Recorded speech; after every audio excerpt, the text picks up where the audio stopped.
मंच पर उपस्थित हमारे सबके लोकप्रिय लीडर अरविंद केजरीवाल जी और उनकी पूरी टीम, मैं कहूँगा हम सब टीम केजरीवाल हैं। यहाँ इस सभा में विशेष रूप से उपस्थित देश के अलग अलग कॉलेजेस यूनिवर्सिटीज़ से आए हुए स्टूडेंट्स, ये बहुत सुनहरा मौका है कि आज आम आदमी पार्टी एक नई सोच के साथ, एक नए विजन के साथ अपना स्टूडेंट विंग लॉन्च कर रही है ASAP के नाम से। इसमें ASAP में दो बड़ी खूबसूरत चीज़ें हैं। अगर इसके पूरे नाम को देखो तो इसमें अल्टरनेटिव पॉलिटिक्स है।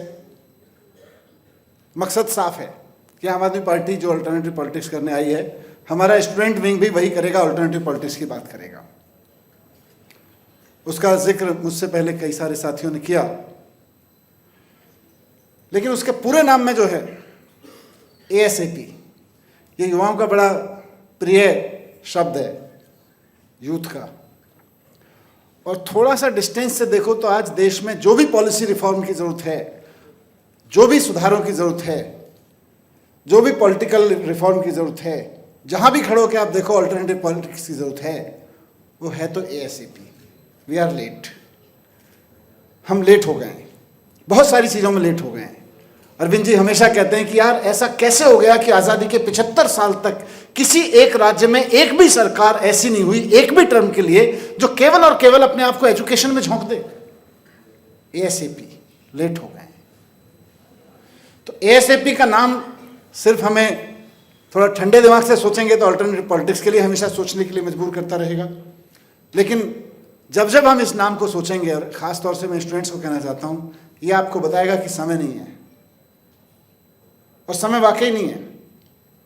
एक ऐसे समय में जब दुनिया की बहुत सारे कंट्रीज़, दुनिया के बहुत सारे देशों में आज नर्सरी KG के बच्चों को AI के माध्यम से 1-to-1 मार्किंग करके उनकी ग्रोथ देखी जा रही है। वैसे में हम, और बताइएगा अगर मैं गलत बोल रहा हूँ, आप स्टूडेंट्स हैं आज के दौर में, अभी थोड़े दिन पहले स्कूल से निकल के आए होंगे अधिकतर लोग। मैं कह रहा हूँ कि जिस समय दुनिया के बहुत सारे देशों में नर्सरी KG तक की क्लास में लोग AI से 1-to-1 स्टूडेंट्स की मैपिंग और मार्किंग कर रहे हैं, वो क्या सीख रहा है, कैसे सीख रहा है, क्या नहीं सीख पा रहा है, क्या नहीं समझा पा रहे हैं हम उसको, उसकी ग्रोथ में कहाँ कमी रह जा रही है, 1-to-1 मार्किंग कर ले रहे हैं। वैसे में हम इंडिया में आज़ादी के 75 साल, 4 साल पहले हम मना चुके, उसमें उस समय में 11वीं और 12वीं के स्टूडेंट्स को स्कूलों में कंप्यूटर रख के बोल रहे हैं, जाके पूछो कि क्या सिखा रहे हैं, कि टाइपिंग सिखा रहे हैं, Ctrl+V और Ctrl+C सिखा रहे हैं। अभी तो समझ रहे हो मैं क्या बात कर रहा हूं। तो देर हो चुकी है बहुत। ASAP ये नाम हमको हमेशा याद दिलाएगा कि हमारे पास लीजर टाइम नहीं है, क्रांति करनी है। और क्रांति मुझे लगता है आम आदमी पार्टी की अभी तक की जर्नी में एक जो अचीवमेंट आम आदमी पार्टी की हुई है, जो आप सब लोगों के सहयोग से, जो साथ इधर खड़े हैं और जो मंच पे बैठे हैं, सबके सहयोग से, कि आम आदमी पार्टी इस देश में ऑल्टरनेटिव पॉलिटिक्स का एक नाम बन गई है। आज आप देश में शिक्षा की बात करो तो आम आदमी पार्टी का नाम आता है, आम आदमी पार्टी की बात करो तो शिक्षा का नाम आता है। ये एक ऑल्टरनेटिव पॉलिटिक्स हमने दी है। तो इसी को आगे बढ़ाते हुए आप सब लोग, जो खास तौर से स्टूडेंट लीडरशिप के हमारे लोग हैं, वो ASAP को उसी दिशा में लेके जाएंगे।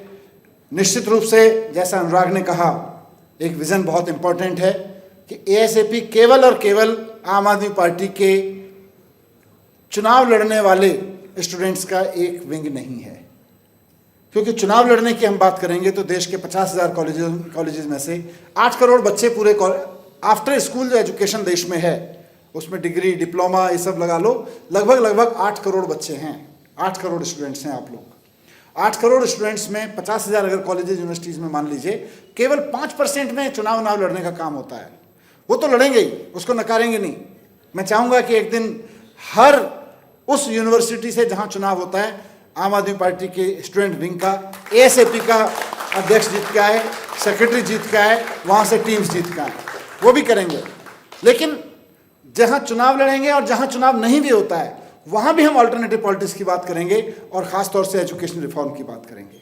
अनुराग ने बहुत अच्छे से मार्क किया, हम हर स्टूडेंट को, बात ये नहीं है कि जिसने पीली टी शर्ट पहन ली और जिसने कह दिया कि मैं एसीपी का मेंबर हूं, वो ही केवल और केवल ये करेगा।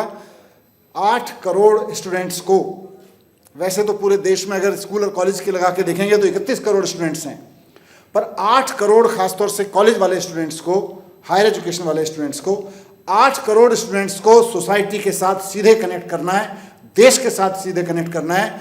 एक एक के अंदर कूट कूट के देशभक्ति की भावना भरनी है। ये एएसएपी का काम है, ये काम आपके ऊपर है। आम आदमी पार्टी की पूरी लीडरशिप आपको इस रूप में देखेगी कि ये हमारा वो विंग है जो 8 करोड़ स्टूडेंट्स के बीच देशभक्ति की भावना, उनको देशभक्ति के काम में लगाने का काम करेगा। ये नंबर 2।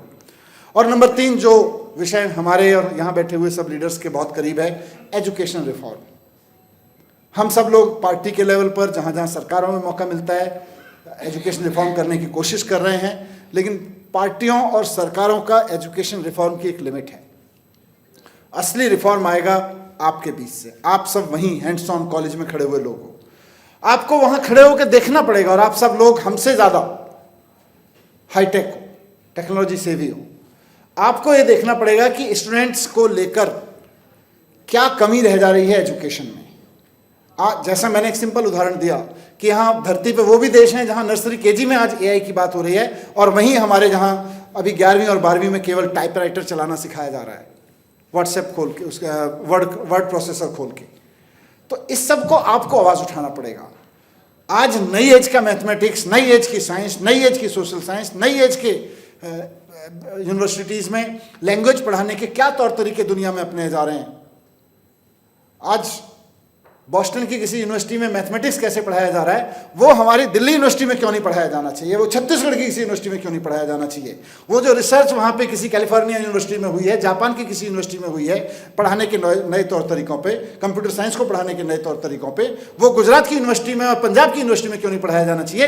ये आवाज़ आपसे उठ के आनी चाहिए। मैं चाहूँगा कि वो आपके बीच से उठ के आए। वो आप उठ के आएगी, फिर आम आदमी पार्टी भी फोर्स होगी, कांग्रेस और बीजेपी, अकाली वकाली सब फोर्स होंगे कि वो भी उसकी बात करेंगे। आप इस देश में एजुकेशन रिफॉर्म की पॉलिटिक्स करेंगे। एजुकेशन रिफॉर्म क्या चाहिए वो कॉलेज का खड़ा हुआ लड़का लड़की बताएगा क्या चाहिए हमें। आज अगर अमेरिका अपने बच्चों को इस स्टाइल में पढ़ा सकता है, यूएस इस स्टाइल में पढ़ा सकता है, उस टेक्नोलॉजी का यूज करते हुए हम क्यों नहीं पढ़ा सकते हैं। इस पर आपको बात रखने की जरूरत पड़ेगी।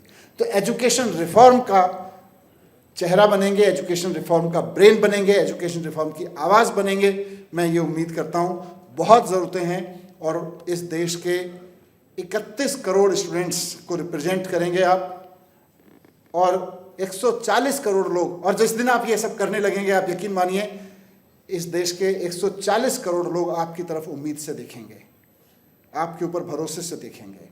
इसलिए एएसएपी लॉन्च कर रहे हैं। सिर्फ इसलिए नहीं कि हम एक पार्टी हैं, एक स्टूडेंट विंग होना चाहिए, सिर्फ इसलिए नहीं कि बाकी पार्टियों के विंग चुनाव लड़ते हैं, हमें चुनाव लड़ना चाहिए, नहीं, बिल्कुल नहीं। ऑल्टरनेटिव पॉलिटिक्स करनी है, अभी तक की है, आगे भी करेंगे। स्टूडेंट विंग में भी यही होना चाहिए। बहुत बहुत शुभकामनाएं सभी स्टूडेंट्स को जो इसके फ्लैग बेरर बनने वाले हैं, और वो पूरी टीम जो इसकी ब्रेनस्टॉर्मिंग करके यहाँ खड़ी हुई है, इसको यहाँ तक लेके आई है, उसको भी बहुत बहुत बधाई देना चाहता हूँ। Thank you very much.